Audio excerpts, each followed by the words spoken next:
Hello and welcome. My name is Carl. I'm 2 Echo 0 Echo Zulu Tango, and this YouTube channel, if you didn't know, is about amateur radio. Also, it's about amateur radio and getting outdoors. However, this weekend I'm a little bit housebound for a number of reasons. One is I'm playing dad taxi, so I've got to pick the girls up and take girls left, right and centre. But also it's absolutely throwing it down with rain outside, and it's going to be raining for the next 3 or 4 days. So it means that going for overnight camp it's just going to be a miserable affair anyway. So I keep chucking the dog outside. She keeps coming back in wet. The moment that I can chuck her outside and she comes back in dry, that means we're good to go for getting back outside again. Today I just wanted to do a bit more video from inside the radio room, just to talk about, or just to show you how I go about operating my radio station here at home. In the last video, or the video before, I just gave a little look at the equipment. But I didn't really go into any detail about what the equipment was or how I operate it, the choices that I make in the room on the station, the choices that I make on the equipment, and the software that I run. So I just wanted to put a video together, just while I tinker about for the evening or for the next hour or two, and then just talk about why I do some of the things that I do, some of the habits that I've learned, some of the techniques that I've learned. Hopefully by sharing some of that, I'm hoping that others that are quite new to the hobby, or maybe have an interest in the hobby but haven't quite made that step yet, I'm hoping by just sharing a little bit of insight into what I do here, and some of the choices that I make, may help others as well. This is not a well-rehearsed demo or anything like that. This is just, I tend to get into the radio room maybe about 2 or 3 evenings a week, depending how busy I am at work or at home on other projects. So I tend to have about an hour, 2 hours every now and again in the radio room, and I tend to spend that time not glued to the radio. I mean I've got a fair bit of equipment here, but the amateur radio hobby isn't all about spinning the dial on the radio and making contacts. It's there's a number of facets to the hobby, so I tend to spend that time in here, having the radio on, seeing what's around, checking the conditions, but also I tend to be trying to repair things, build things, read the books that I've got here. I'm currently doing the advanced license, the full license, so I'm also going through the full license book. So the amateur radio hobby is more than just playing the radio itself. There's a lot of the technology and the science to learn as well.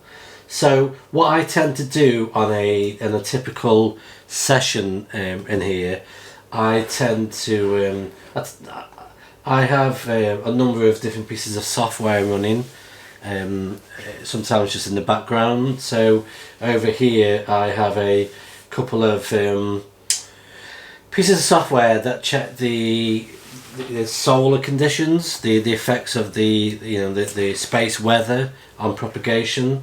So I have a solar data propagation report there on the top here.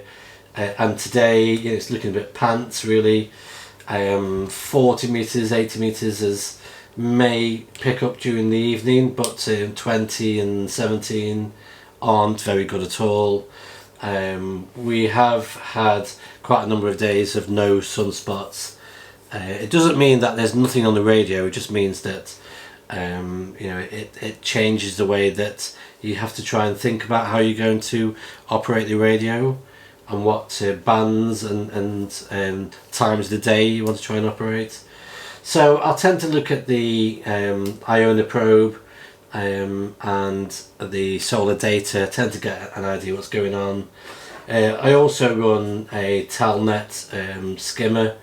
I usually use putty because I tend to use a lot of SSH and Telnet stuff anyway. So I've got a Telnet skimmer going on there just to see what's generally happening, what bands are busy at the time. And I also run this piece of software called Faros. And Faros is basically it scans a number of the bands looking for beacons. So I'm currently probing 20 meters and 10 meters to see if any beacons can be picked up. It's been running now for a couple of hours or so, but we really aren't hearing much in the way of beacons either. Doesn't mean that like on 10 meters that we could get a number of stations coming in on 10 meters with the skip. So looking at these sort of looking at this type of data and listening for the beacons isn't the make or break for getting on the radio. It's just helpful to get an idea on what's actually happening. So I tend to keep an eye on some of the existing data that we can get access to, but I also use like sites like SolarHam, because I love a bit of space science, to be honest. I'm a bit of a space science freak, so I love learning about the solar terrestrial type data, understanding the effects that has on the amateur bands as well. So I tend to have a little look around the SolarHam and those sort of sites just to get an idea if there's any anything that's going to completely knock out the radio propagation. So currently, if I switch off, let's go back to that a second. Let's switch off that, and then let's get a bit of. So I'll put this on to 40 meters. So well, first of all, we'll try 10 meters onto USB. Just in case anything's coming through on 10 meters, so we'll have a listen around. A bit more on that.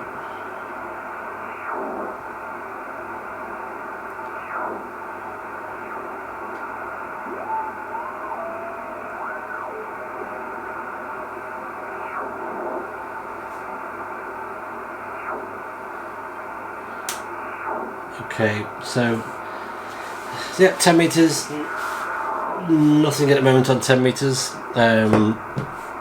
What I tend to do in the evening, I normally offer a gift to the gods. I usually have a single mult or two that I offer to the propagation gods.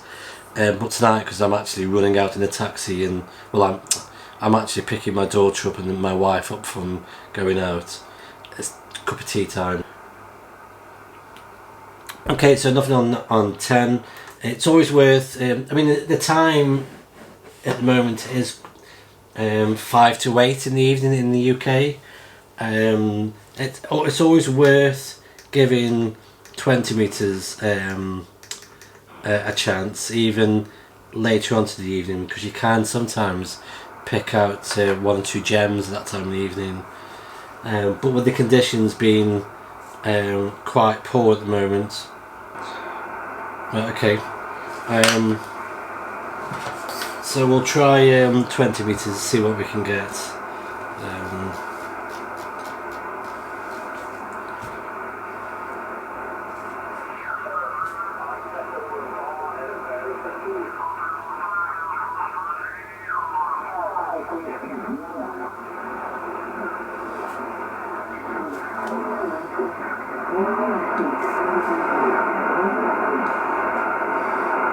and I can shape it with this if I need to.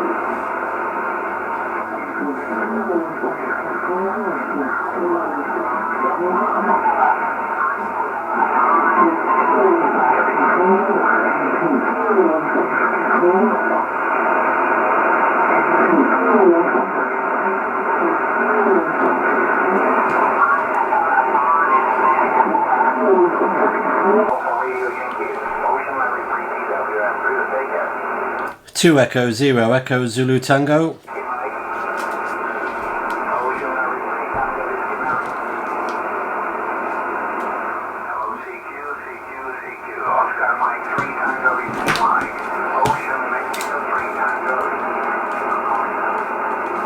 Two Echo 0 Echo Zulu Tango.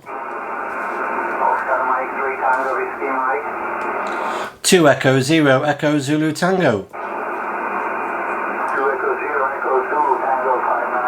Thank you very much. Yes, you're also 5973.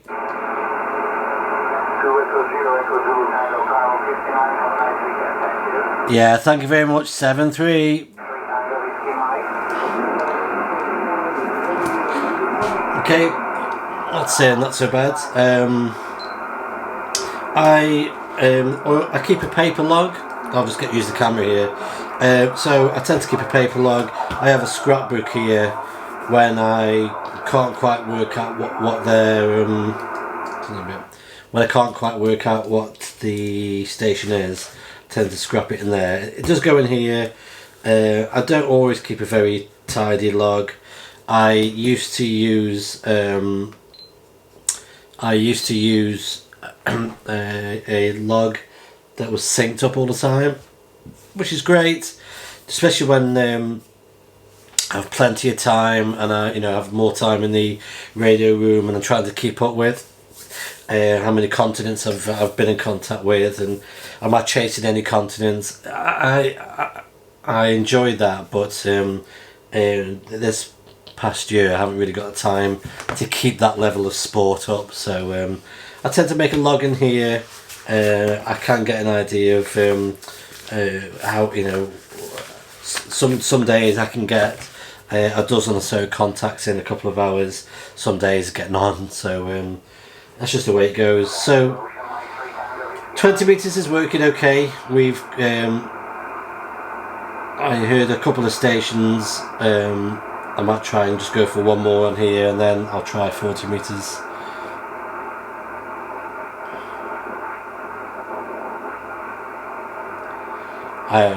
I've just started to record on the screen here.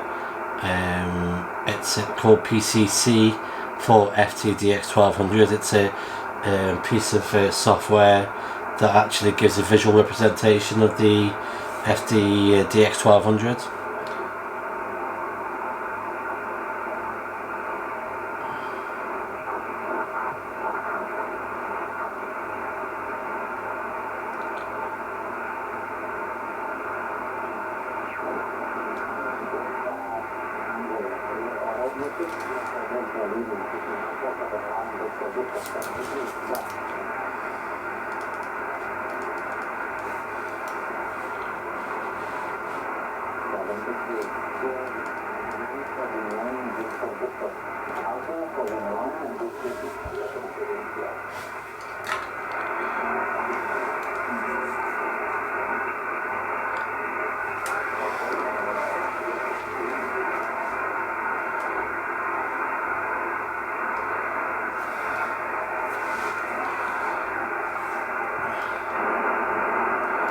So I tend to use the digital noise reduction quite a lot on the FT. So I use the noise reduction on the FT with the audio shaping from the...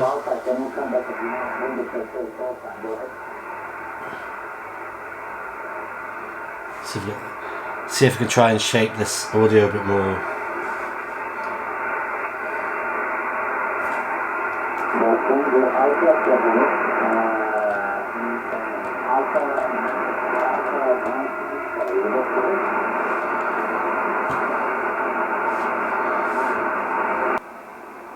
So like I was saying, there's a few stations on 20 meters. I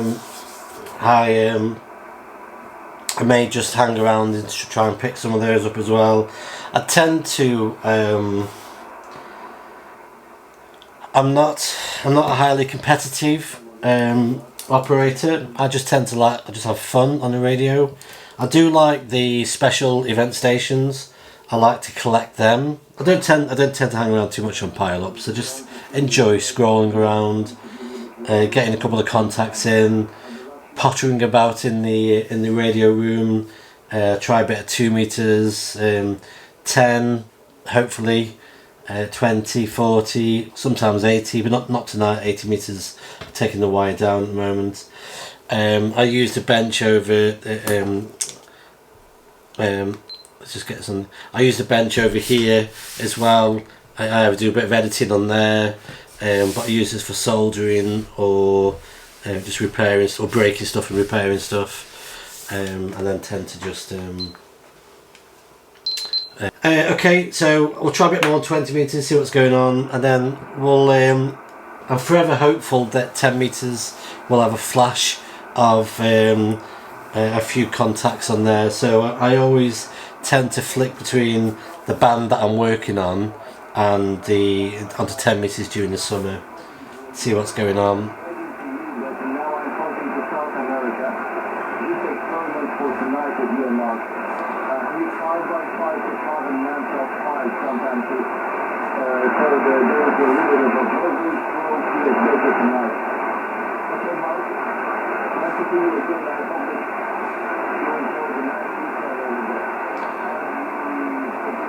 So using the parametric audio shaping, I can sometimes take out some of either the muddiness or remove some of the low end a bit so that it sharpens the audio up. Okay, we'll see what else is going on.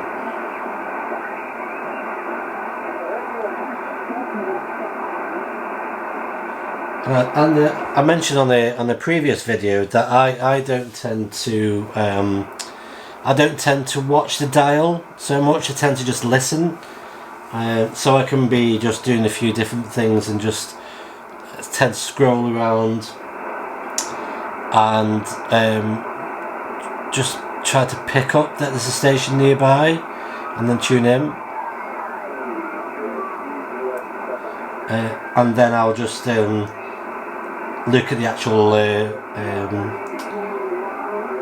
look at the dial then and see if that I'm in tune with it.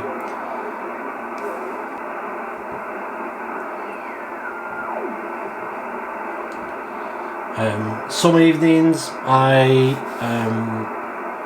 may try digital modes, so PSK 31, Heil. I do every now and again try and put out a few CQ calls on Heil. I don't tend to put so many CQ calls out from home because it doesn't always, it's sometimes putting out such a low power. I do on occasion give it a go. I've also got one of those CQ call. Let me just get the recorder on that. I've also got one of these that's plugged into the FTdx1200, and I've recorded a few of my CQ calls on there. So every now and again I will put a number out on the microphone, and then just press a couple of buttons on that. But I don't always get back from home anyway on CQ calls. I tend to get I tend to do slightly better when I'm portable, but not so much from home. But I am a intermediate level, so I've only got a small amount of wattage to use, and my antenna setup is what it is. We live in a neighbourhood where the houses are quite close together, so I've managed to get a vertical for I've got an inverted L for 80. I've got a vertical linear loaded for 40, a vertical for 20. I can get 10 as well. So I'm doing better than I could have. I can get out there, I can receive as well. Nothing much more on 20 meters. There is something that I will show you though, and let me just switch this off. Right, so on occasion I do use a piece of software called CATsync, and basically it uses cat control, so it connects to your radio, so that the radio and the piece of software can talk to each other for tuning the radio. And basically what it does, it exposes a number of web SDRs, so software defined radios, and they could be anywhere around the world, and it connects your radio in tune with the SDR. So it means that actually if you've got really poor reception where you are, if you've got a lot of noise from the neighbourhood and you're really struggling to hear stations, it means that you can actually use the web SDR instead of your receive on your radio. So you could tune in from your radio like I'm doing here. I don't know if you can see that on the screen. Let's get some audio on the go.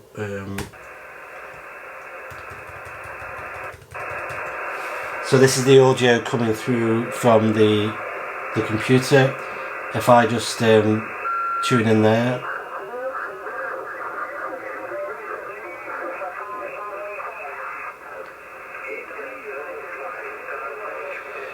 So here on 14270 we have a lot of activity there, and it means, let me just dial away for one moment, let me just put that on to pause, but also means that actually when I key up on here, it actually mutes the audio, so it acts like a receiver. So if I CQ, this is 2 Echo 0 Echo Zulu Tango, 2 Echo 0 Echo Zulu Tango, calling CQ and standing by for call. Well, it is meant to do it actually. Yeah, CQ, this is 2 Echo 0 Echo Zulu Tango, 2 Echo 0 Echo Zulu Tango, calling CQ, standing by for call.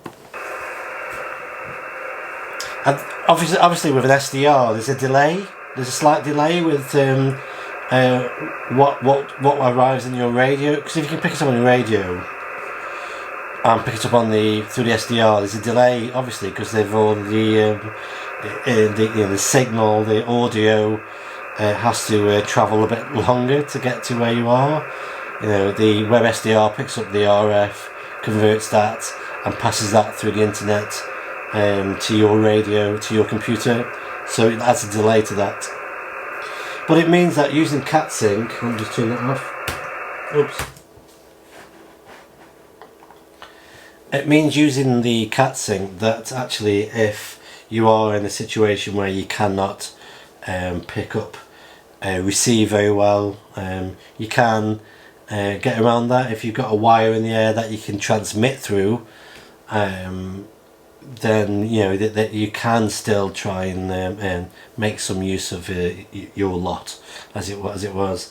So it works really well. I mean, I can switch between 40 when I switch over here onto 40. My radio is automatically tuned because it uses the CAT out of the back of the radio, the computer assisted tuning, and with CATsync I can also have two radios connected. So rig 1 is the FTdx1200 and rig 2 is connected to my FT857.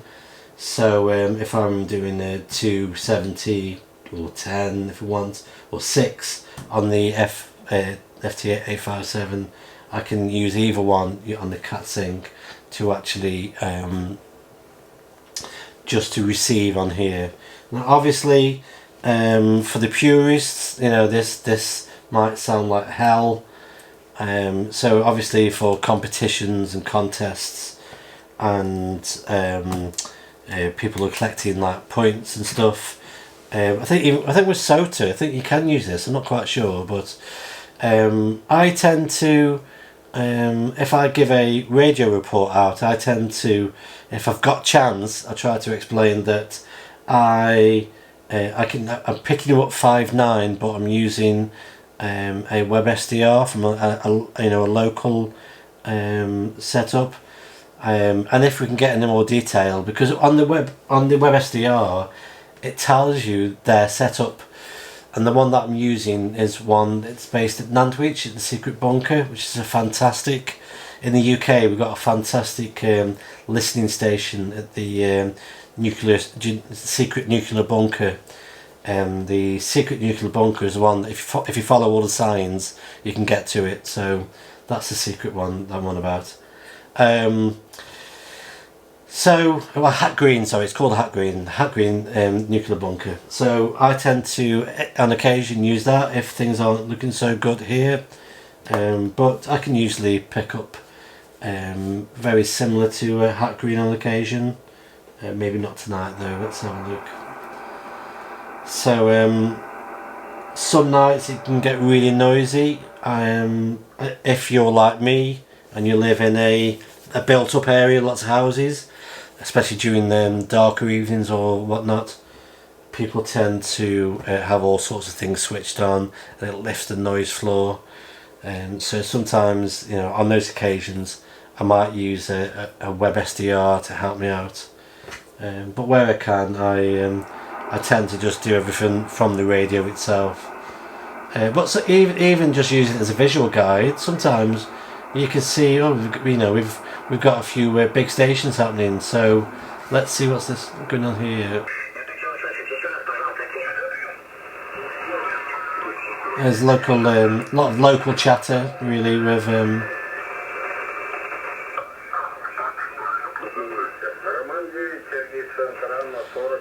so picking up quite a bit of what more localised chatter. Two friends using the kilowatt each to have a chat somewhere. I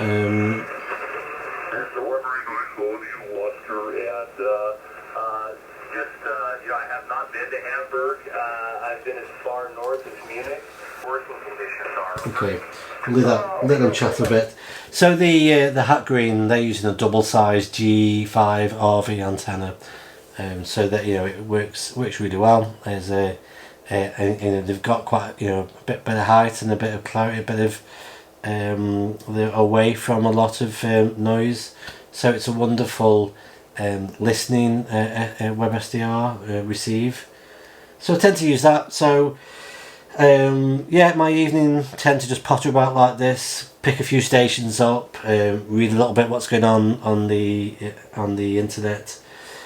Also, I tend to put a few calls out on 2 meters, and every now and again, hopefully, I go over to 10 meters and see if there's if the gods have responded to my offering. Obviously tonight I didn't offer the right type of gifts to the gods, so I'm getting very little in return, but I can live with that. Okay, I'll just potter about a bit more, then I need to go out and pick up the family from different locations. So thank you for joining me. I hope that was useful. I hope that was useful for people who may be quite new to the hobby or have an interest in the hobby. So I'm just an average amateur radio guy enjoying the hobby. If you like this video and like the channel, please give me a thumbs up and subscribe. It really helps me to develop the channel, and I look forward to the next video. So bye bye for now.